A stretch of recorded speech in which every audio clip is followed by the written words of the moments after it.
Faith and Understanding. Chapter 4.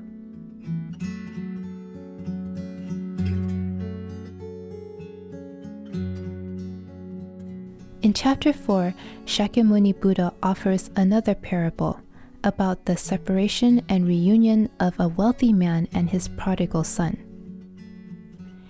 In this parable, the father employs various skillful means to bring his lost son home and patiently guide him to manage the family's great wealth, businesses, and estate, until at last the son has broadened his outlook and aspirations and is ready to assume responsibility over the household. At that point, the father bestows upon his son his vast inheritance. Here, the father is like the Buddha, who wishes to entrust the ultimate Dharma to his disciples of the two vehicles, the Śrāvakas and the Pratyekabuddhas. In the past, those of the two vehicles had received the Buddha's teaching. Although they had retreated from the resolve for the great vehicle, the seeds of this vehicle remained within them, growing imperceptibly. The Buddha's entrustment of the ultimate Dharma of the one Buddha vehicle to his disciples of the two vehicles demonstrates his intention to lead them to give up their contentment with what they had attained and instead to inspire to ultimate stillness and liberation.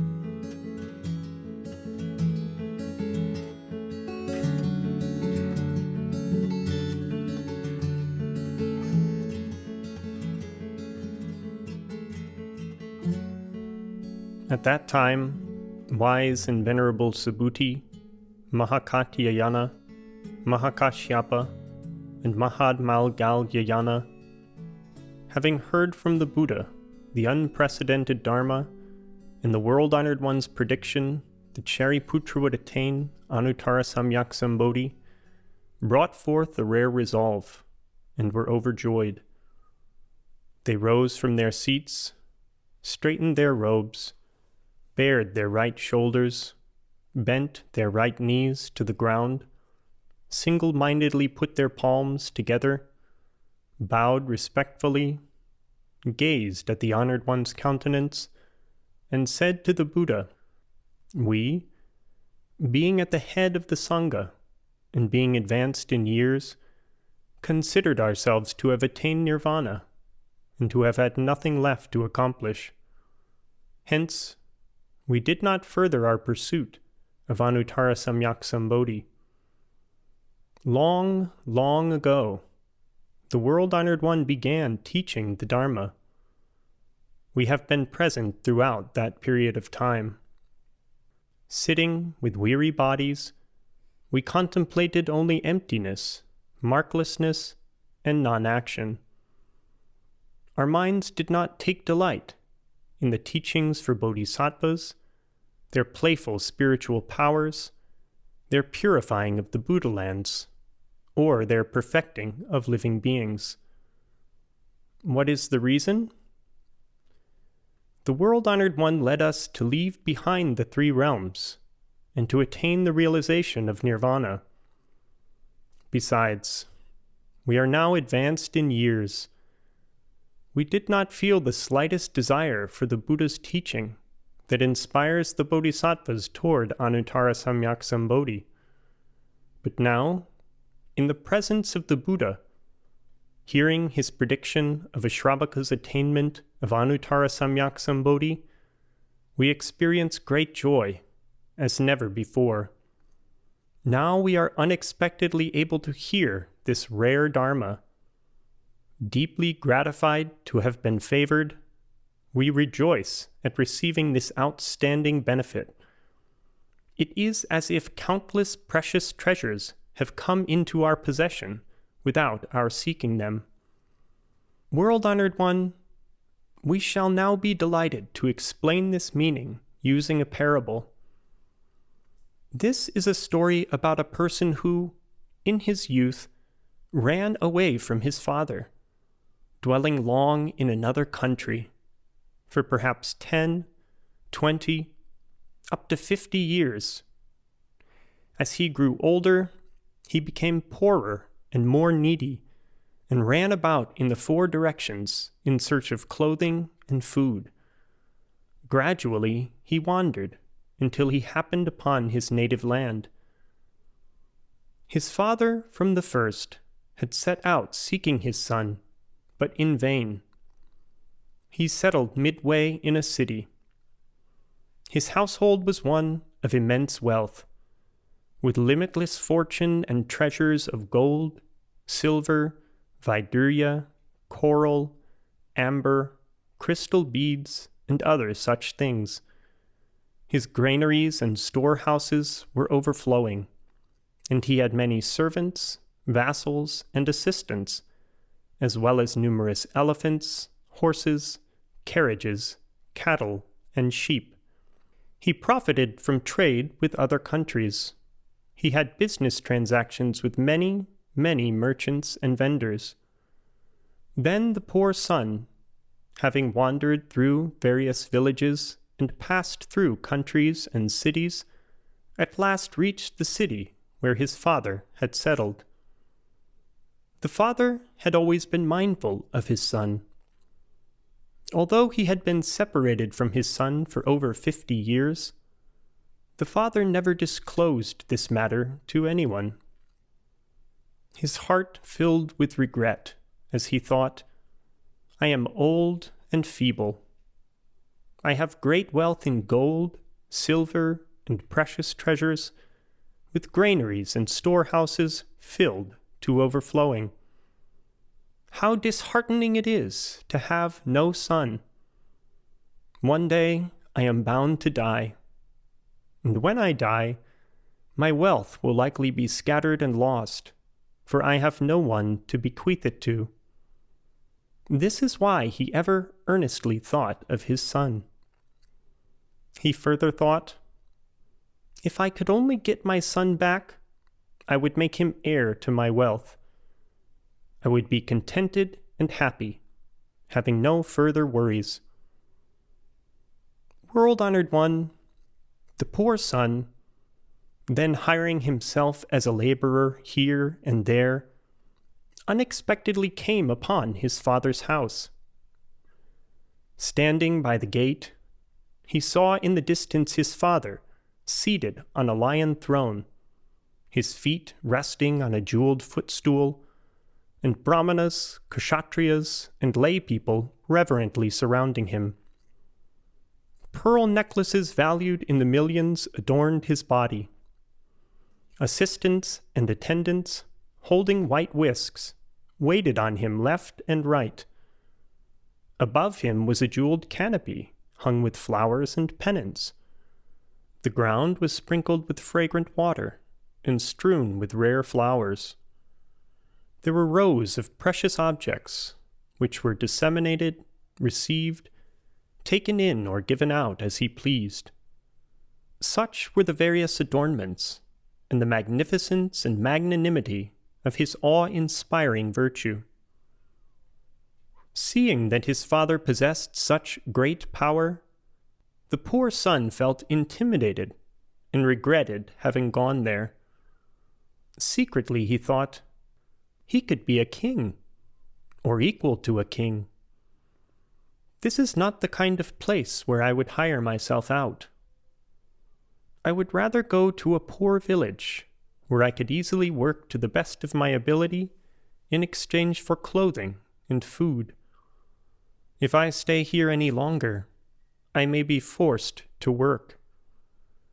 With this thought, he quickly ran off.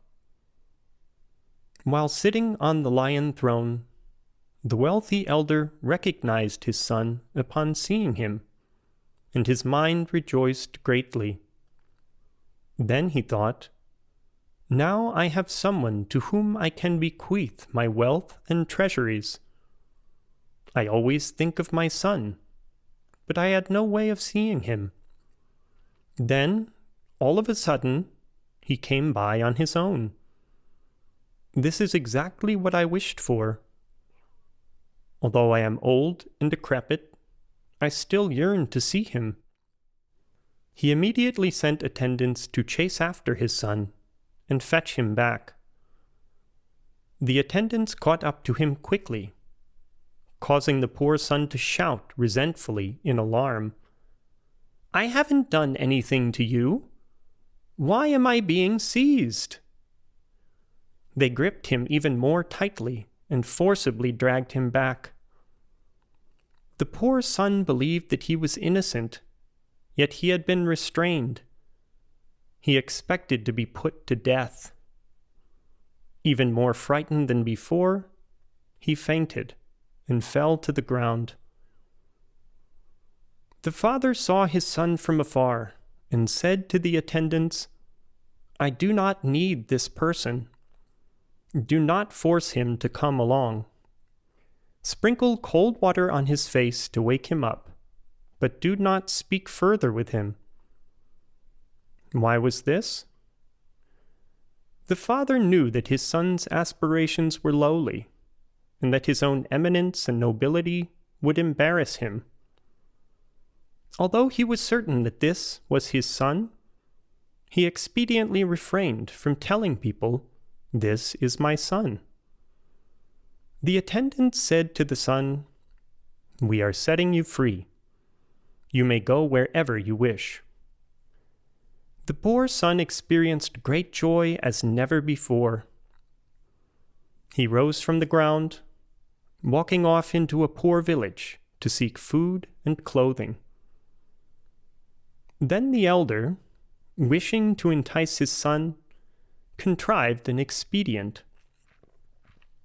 He secretly sent 2 people, haggard and wretched in appearance and lacking dignity, saying to them, "You may go there and gently tell the poor fellow that you can take him to a place where he can work and earn twice as much. If he agrees, bring him back and put him to work. If he asks what work he is to do, you may tell him, 'You are being hired to sweep away dung, and the 2 of us will work along with you.'" The 2 attendants immediately went in search of the poor son, and when they found him, they conveyed the elder's proposition in full. The poor son inquired about his wages, and then joined them in shoveling the manure. When the father saw his son, he was struck with pity and wonder. Later, on another day, the elder looked through a window and saw his son at a distance. His son was feeble, emaciated, haggard, and soiled with dung, dirt, and filth. The elder removed his jeweled necklace, his soft, fine upper garments, and his ornaments, and put on a coarse, torn, and grease-stained robe. Smearing himself with dirt and holding a dung shovel in his right hand, he looked frightened. He addressed his workers, saying, "All of you work hard. Do not be lax." By this expedient, he was able to approach his son, to whom he later said, "Hey, my boy, always stay here and work. Do not go elsewhere. I shall increase your wages. Whether you need pots, utensils, rice, flour, salt, vinegar, or other such things, do not worry yourself with such matters. I can also lend you my old, feeble servants if you need them. Put your mind at rest. Worry no more, for I am just like your father. Why? I am very old, and you are young and strong. When you work, you are never deceitful, lazy, angry, or hateful, and you never grumble. I have never seen in you such faults as I have seen in other workers. From now on, I will regard you as my son." From then on, the elder called him his son. Although the poor son was overjoyed with this encounter, he still saw himself as an outsider and a menial worker. For this reason, he was kept at work for 20 years, removing dung. After this they came to understand and trust each other, and the son had free access to his father's house. However, he continued to live in the same place as before. World-honored one, then the elder grew sick and knew he would die before long.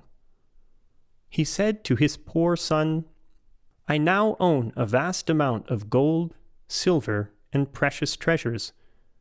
My granaries and storehouses are filled to overflowing. You know clearly their quantities, and how much to take in, and how much to give out. Such is my intention, and you should fulfill my wishes. Why is that? Because I have now entrusted all my possessions to you. Use your discretion to act on my behalf. You should manage them with great care, protecting them from loss." Then, having received these instructions, the poor son assumed responsibility for all the goods, gold, silver, and precious treasures, in addition to the granaries and storehouses. He no longer limited his thoughts to longing for a single meal in exchange for his labor. However, he continued to reside in the same place and was still unable to let go of his lowly thoughts. After a short while, the father knew that his son had broadened his mind and outlook, and that he had exalted ambitions and despised his former state of mind. Knowing that his own life was coming to an end, he ordered his son to gather together his relatives, as well as the king, ministers, kshatriyas, and lay people. When they had assembled, he announced, "Gentlemen, you should all know that this is my son, and I am his birth father. In a certain city, he left me and ran away, suffering loneliness and hardship for over 50 years. His original name was such and such, and my name was such and such. I frantically searched for him everywhere in my native city. I unexpectedly met him here. He is my biological son, and I am his biological father. All my wealth now belongs to my son, and he is aware of all that has been paid out and taken in." World-honored one, when the poor son heard what his father had said, he experienced great joy as never before, and thought, "I had no thought to seek anything, but this treasury has now come to me unsought." World-honored one, the great and wealthy elder is like the Tathagata, while we are like the Buddha's sons. The Tathagata has always said that we are like his sons. World-honored one, because of the 3 kinds of suffering, we have undergone the anguish and torment of the samsaric cycle of births and deaths. Deluded and ignorant, we took delight in lesser dharmas. Today, the world-honored one made us consider getting rid of the manure of sophistries about the Dharma. Diligent and vigorous, we had managed to realize nirvana equivalent to 1 day's wage. Having attained this, we rejoiced greatly and were content, saying to ourselves that, through our diligence and vigor, our attainments in the Buddha Dharma were vast and plentiful. However, the world-honored one, knowing all along that our minds were attached to base desires and delighted in lesser dharmas, let us go our own way. He did not explicitly tell us, "You will all have a share in the precious treasures of the Tathagata's knowledge and vision." The world-honored one, through the power of skillful means, has explained to us the Tathagata's wisdom. Having attained from the Buddha nirvana that is equivalent to a day's wage, we took it to be a great achievement. We did not aspire to the great vehicle.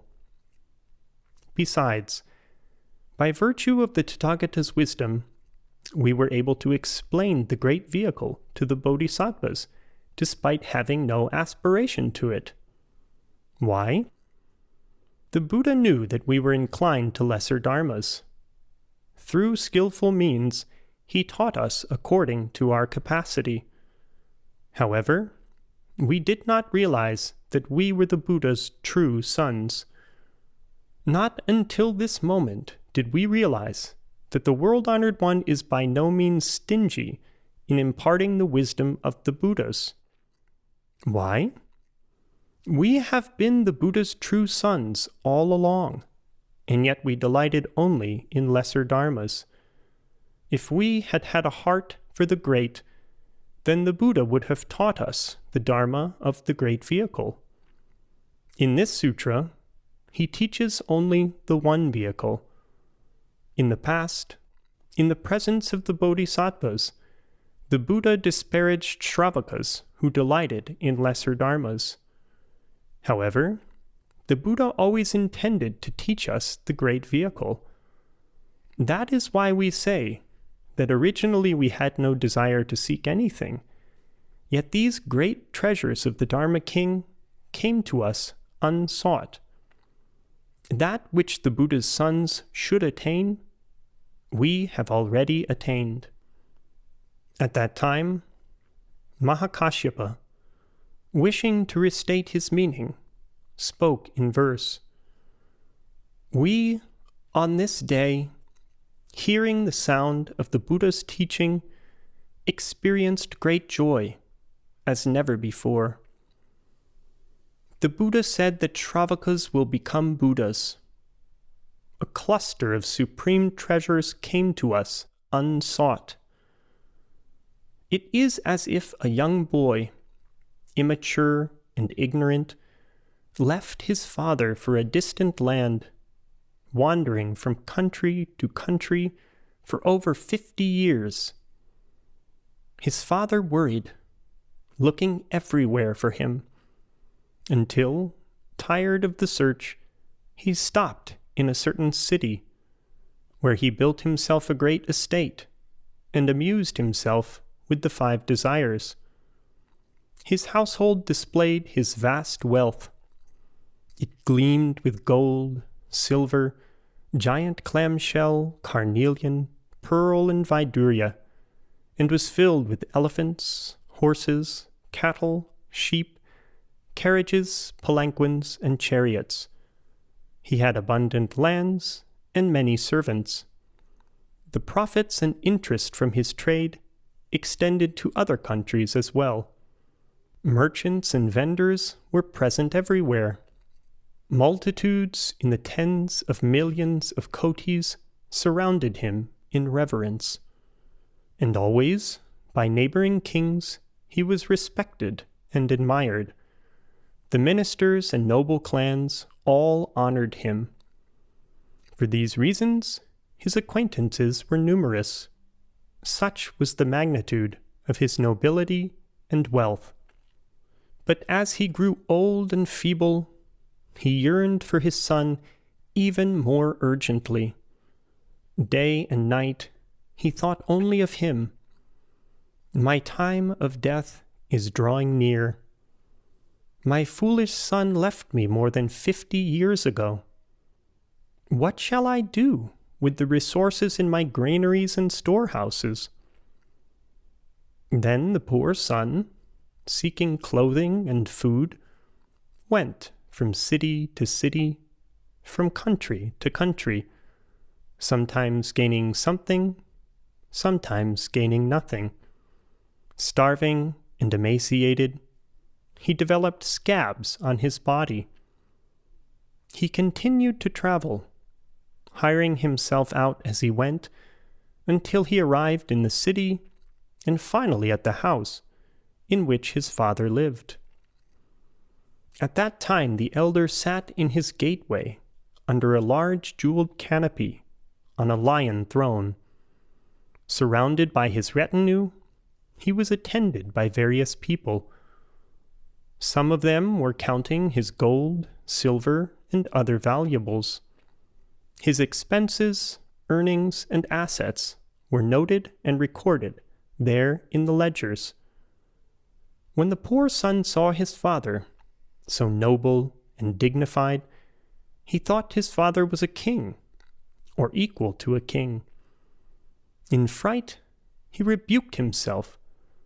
Why have I come here? Further, he thought, if I stay here too long, I may be oppressed and forced to work. Having had this thought, he ran off in haste. He inquired about poor villages, where he sought work. Just then the elder, seated on the lion throne, saw his son at a distance and recognized him without a word. He immediately commanded his attendants to seize his son and bring him back. The poor son cried out in alarm and fainted, falling to the ground. "These people have caught me. I shall certainly be put to death. Why has my search for food and clothing brought me to this?" The elder knew that his son was foolish and lowly. He wouldn't believe me if I told him. He wouldn't believe that I am his father. Then he used skillful means and sent some other men, one-eyed, dwarfed, and ugly, all unimpressive in appearance. Relay this message to him. We will hire you to clean away dung and filth at twice your normal wages. When the poor son heard this, he happily followed them back to remove the dung and filth, cleaning all the houses and dwellings. Through his window, the elder would often watch his son, pitying him for being foolish and lowly and for enjoying menial work. Then the elder put on a worn and dirty robe and, holding a dung shovel, went to where his son was. Expediently approaching him, he said, "Work with diligence, for I have increased your wages and provided you with oil to rub on your feet, your fill of food and drink, and thick, warm bedding." Thus he exhorted his son earnestly, "You must work hard." And then in tender tones he added, "You are like my own son." The elder, in his wisdom, gradually gave his son discretion over the house. For a period of 20 years, the son was put in charge of household affairs, showing him his gold, silver, pearls, and crystal, as well as the process of receiving and distributing his wealth. He made sure his son knew all of his affairs. Yet the son remained outside the gate, dwelling in a grass hut and thinking of his poor state. "None of these things are mine." The father knew his son's mind had gradually broadened. Wishing to bequeath his wealth to him, he summoned the members of his clan, the king, the great ministers, the kshatriyas, and the householders. In the presence of this great assembly, he said, "This is my son. He left me and went away 50 years ago. It has now been 20 years since I saw him return. Long ago, in a certain city, I lost this son. Searching far and wide for him, I at length came to this place. Everything that I own, be it houses or servants, I bequeath to him, that he may use as he pleases." The son recalled his former poverty and his lowly aspirations. Having obtained precious treasures, along with dwellings and other valuables from his father, he rejoiced greatly, such as he never had before. The Buddha, in the same way, knew our preference for the lesser. Never did he say to us, "You shall become Buddhas." Rather, he said that we could cease all outflows, achieve the lesser vehicle, and become Śrāvaka disciples. The Buddha had instructed us to proclaim the supreme path. Whoever practices this path shall attain Buddhahood.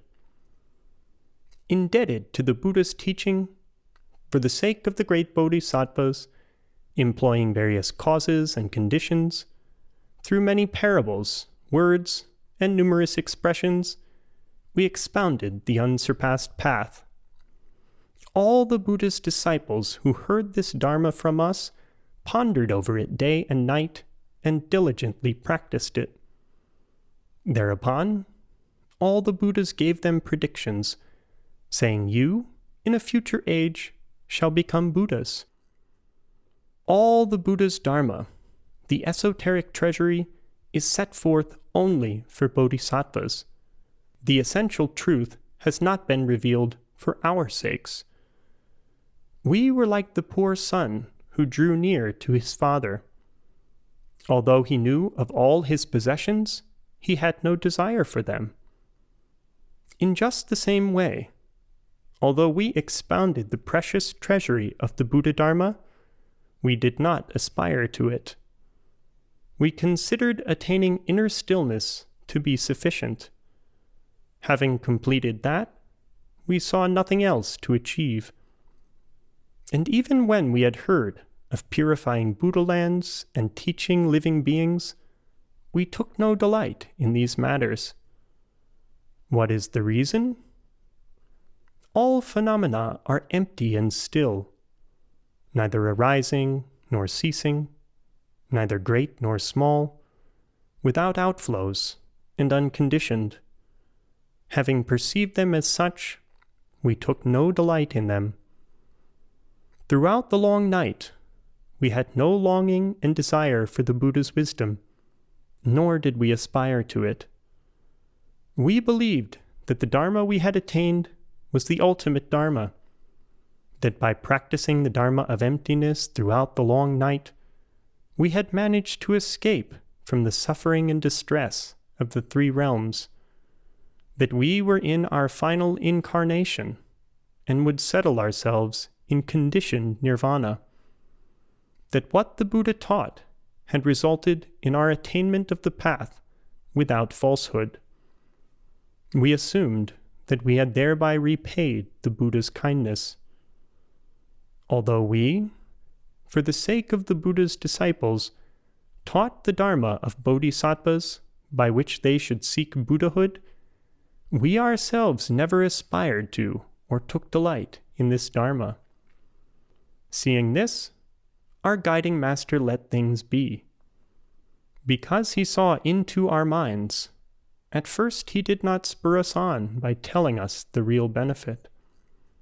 Like the wealthy elder, who, knowing his son's lowly aspirations, used the power of skillful means to soothe and calm his mind, and afterward entrusted him with all of his wealth, the Buddha, in a similar manner, makes use of rare teachings. Understanding the minds of those prone to the lesser, he uses the power of skillful means to calm and attune their minds, only then teaching them the greater wisdom. On this day, we have attained what we never had. That for which we originally had no desire has come to us uninvited. Just as the poor son gained countless treasures, now, world-honored one, we have attained the path and its fruits. Within the teaching free of outflows, we have attained the pure eye. Throughout the long night, we observed the Buddha's pure precepts, but only now have we gained the reward.